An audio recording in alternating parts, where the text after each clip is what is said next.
ఏ పండక్కి వచ్చినా రాకపోయినా సంక్రాంతికి, నాగుల చవితి మాత్రం కంపల్సరీగా మేమైతే ఊరెళ్తాము. ఈసారి కూడా మార్నింగ్ ఇంటికి రెడీ అయిపోయి అయితే వచ్చేసాము విలేజ్‌కి. ఇంకైతే మేము పచ్చని పొలాల మధ్యలోంచి వెళ్ళాలి పుట్టల పాలెయ్యాలంటే.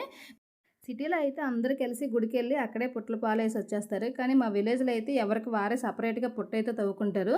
ఈ పుట్టయితే మా ఫ్యామిలీ మొత్తంది. ఇక్కడ మా ఫ్యామిలీ మొత్తం రిలేషన్ అంతా ఉన్నారు. అందరూ వచ్చేవారు. ఈసారైతే కొంచెం మంది తగ్గారేమో. అందరం కలిసి వెళ్తాము. పుట్టలు పాలేసిన తర్వాత సెపరేట్‌గా ఎవరికి వాళ్ళైతే నచ్చిన సైడ్ అయితే వెళ్ళిపోతాం. మేము ప్రతి సంవత్సరంలాగా ఈ సంవత్సరం కూడా మాకు పొలం చూడడానికొచ్చాము.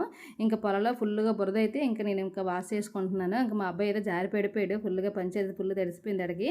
ఈ చెరువు వాటర్ చాలా బావుంటది. ఇంతకు ముందైతే ఇదే వాటర్ డ్రింకింగ్ ఉండేది కానీ ఇప్పుడైతే తాగడం మానేశారు. ఇంకైతే బయలుదేరి ఇంటికెళ్ళిపోతున్నాము.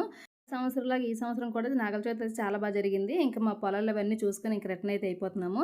మధ్యలో అయితే ఆవుపోయి ఉంది కదా అని చెప్పేసి గడ్డి పెడితే అస్సలు తినట్లేదు. మనం పెట్టింది తినట్లేదు. సైడ్ నుంచి తీసుకొని తింటుంది. ఇంకెందుకులే అని చెప్పేసి పక్కన పెట్టేసి వెళ్ళిపోతున్నాను. మీరెలా చేసుకున్నారు నాగల చవితి కామెంట్లు పెట్టండి.